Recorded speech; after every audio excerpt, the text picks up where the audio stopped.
Bem-vindos a mais uma análise. Hoje a gente vai fazer uma viagem no tempo e mergulhar fundo na vida de um homem que conseguiu uma proeza incrível: transformar a dor de uma nação inteira em poesia viva.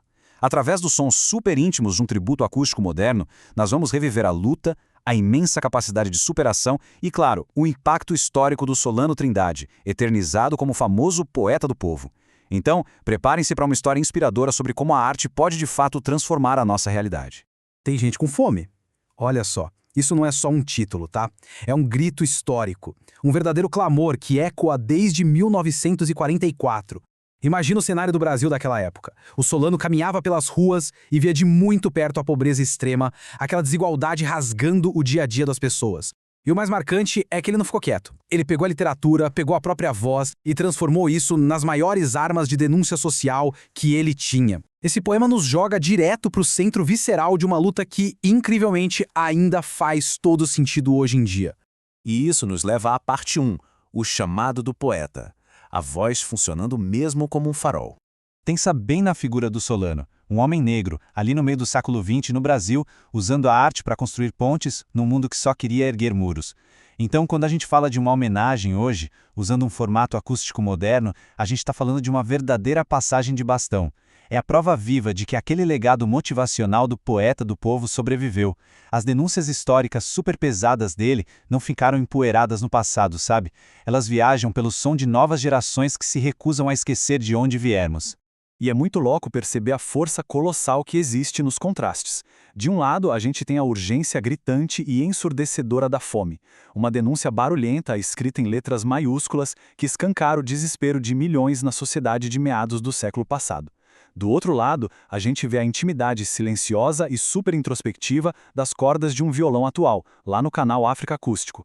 Esse contraste é inspirador demais. Ele mostra como um problema social gigantesco pode achar espaço no formato mais minimalista possível, provando que até a voz mais serena e contida carrega o peso de uma revolução.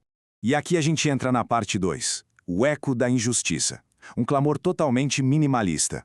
3 palavrinhas simples, mas que carregam um peso de cair o queixo. Não é justo. É bem esse sentimento que serviu como a grande faísca para a jornada de vida do Solano.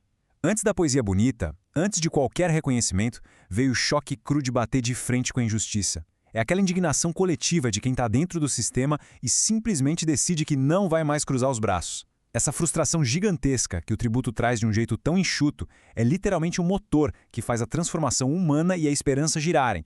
E do mesmo jeito que essas letras aparecem assim todas fragmentadas, a realidade da classe trabalhadora que o Solano Trindade defendia com unhas e dentes também era despedaçada e dura. A falta de uma historinha polida reflete exatamente o caos da desigualdade, e a lição mais profunda está bem aqui: o artista deixa espaços vazios de propósito. Esses silêncios pesados entre os versos não são acidentes de jeito nenhum, são convites, são lacunas em branca para que a gente hoje levante e preencha tudo isso com atitude, batendo de frente com essas disparidades. Avançando para a parte 3, a frieza da realidade, aquela privação física e emocional. Uma única palavra solta na tela: fria. E olha, ela representa muito, mas muito mais que a temperatura. Ela é o reflexo exato daquele ambiente hostil, da indiferença esmagadora e da total falta de calor humano que a população marginalizada enfrentava lá na época do Solano, e que infelizmente muita gente ainda encara. Mas é bem de frente com essa frieza brutal da realidade que a resiliência pessoal do poeta brilhava mais forte. Ele pegou a caneta e o próprio corpo para tentar aquecer e trazer fogo para um mundo que tentava a todo custo congelar o espírito do povo.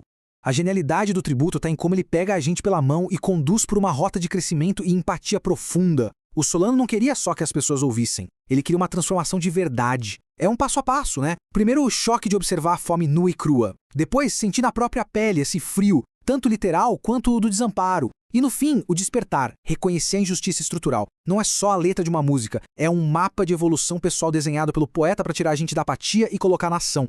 Chegando agora na parte 4, arte e sobrevivência. Aquela voz pura de esperança. Eu comi e eles têm. Pensa bem, esses 2 pequenos estilhaços de texto escancaram na hora o abismo que existe entre o mínimo que alguns recebem para não morrer de fome e o excesso que sobra para os donos do poder. Mas presta atenção na trajetória do Solano Trindade. Ele sacou que dar nome para essa disparidade é o primeiríssimo passo para a libertação. Jogar luz na escuridão da desigualdade foi o jeito mais genial que ele achou para empoderar sua gente. Ele transformou a dor no maior combustível que existe para a superação. E o mais fascinante de tudo isso, como uma simples voz humana e a vibração delicada ali das cordas de um violão tem o poder inestimável de transformar feridas abertas em inspiração pura. Esse é o coração da nossa jornada de hoje. A arte foi a saída que o poeta do povo arrumou não só para sobreviver, mas para rasgar o silêncio que impunham à comunidade dele. Quando um artista canta essas dores num formato acústico hoje em dia, ele ensina pra gente que a criatividade é, sem dúvida, uma das ferramentas mais fantásticas de transformação social. A batalha mais dura pode sim virar uma mensagem radiante de esperança. E assim a gente entra na parte 5, um legado de esperança, o verdadeiro impacto social. Para colocar as coisas em perspectiva, o impacto das obras literárias do Solano Trindade foi um negócio gigantesco porque ele fez o impensável na época dele. Ele tornou o invisível em algo totalmente visível. Ao colocar os operários, a população negra e os mais pobres no papel principal da poesia, ele devolveu a humanidade para essas pessoas. Tributos modernos provam, sem sombra de dúvida, que a voz dele furou a barreira do tempo. A chama não só continuou acesa, como se espalhou. A resistência dele garantiu que os gritos por dignidade continuem batendo forte, motivando o pessoal hoje a lutar por dias melhores. Então, para fechar essa nossa conversa de hoje, como é que vozes acústicas tão modernas e minimalistas continuam iluminando com tanta força as nossas velhas e eternas lutas sociais? Fica aqui esse convite apaixonado para que a gente pare e reflita sobre isso. A jornada do Solano Trindade, saindo de um Brasil super difícil até se consagrar como poeta do povo, joga na nossa cara que esperança é atitude, não é um sentimento passivo. Que a história de superação e a força absurda dessa arte inspirem cada um de nós a também usar a nossa voz e nunca recuar diante das injustiças. Um abraço e até a próxima jornada.